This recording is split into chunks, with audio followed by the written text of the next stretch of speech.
knocking on death's door. Uzama, make sure you don't enter any motorcycle or bike, screamed my dad as I headed to the airport. It was last summer. After much begging, saving, and planning, I finally completed a goal I have always wanted to do: study abroad.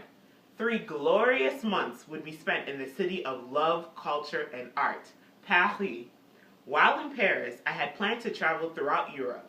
My plans landed me in the Greek Mecca, the Roman gods and Zeus, Athens, Greece. My best friend Jasmine was in Greece doing a study abroad program as well, so I thought I would visit her for a week. Athens was beautiful. From the hike up to the Parthenon to seeing Mount Olympus, I felt like a Greek goddess.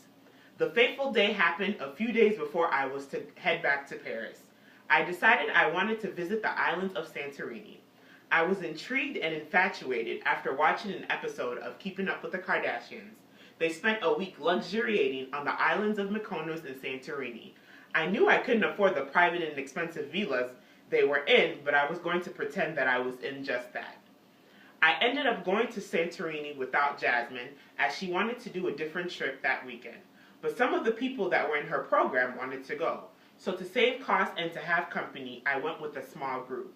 After an 8-hour long, tumultuous boat ride in the freezing cold, I had arrived in paradise. It was a picture-perfect scene. White mosque-like homes with the blue domes, the bluest waters with yachts and sailboats. It all felt like a dream. I checked into the hotel and decided to explore the island as I waited for the rest of the group to arrive that evening on the later boat. I soon realized that the main way of transportation was by moped or a four-wheeler, which I had never been or ridden on.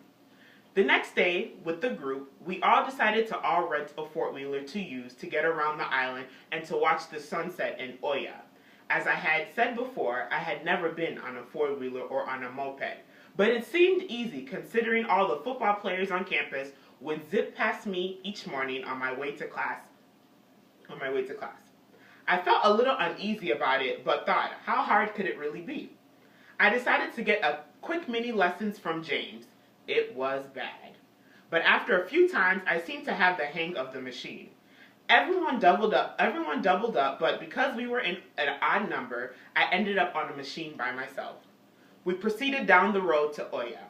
The wind blowing through my braids, I was excited but a little nervous. As I am arriving, I noticed the handle of the four-wheeler. As I'm driving, I noticed the handle of the four-wheeler was a little shaky, but I ignored it for a split second as there was a curve coming. As I'm turning, I hit the brakes to slow down for the winding curve, or what I thought was the brakes. Instead, it was the accelerator. The four-wheeler seemed to have a mind of its own. Boom! Ah! I screamed. Flying I went. Instead of going right, left I went, crashing into the rail, narrowly missing the semi-truck driving in the opposite direction by seconds. I hit the rail head first and landed on the hard, rugged road. Ow! Mademoiselle, ça va? As my body laid in the middle of the road with the ton of steel on top of me, all I could think was, why is this man speaking French? We're in Greece. By this time, the group had noticed I was not following behind them and reversed back, yelling, "Oh my gosh, Nena!" The football players rushed to lift the machine off of me. I glanced around. A small crowd had gathered, and they had looks of horror. Did it really look that bad? As I stood up, I assessed the damage.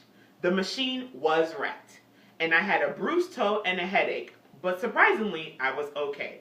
I could not believe the severity of how I crashed and landed and almost missing the semi-truck, but was able to stand with a few bruised bones I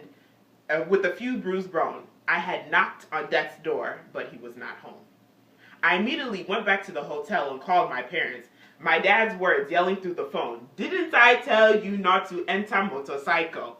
They did not have much sympathy, but was relieved I was okay. After having to pay 400 euros for the replacement of the four-wheeler and realizing the depth of my blessing, I learned 3 valuable lessons from this experience. 1 is to listen to your parents. I always thought my dad was being overdramatic when he would tell me not to do certain things, like go outside after dark or not drive with my friends. I knew he had a reason. The second lesson was that always trust your gut feeling. I was feeling uneasy when I got on that machine, but I ignored it. And the final lesson was despite any circumstances, God always has my back, no matter how much I turn from him or am disobedient. I can now laugh at my experience, but it serves as a constant reminder of my blessings. Thank you.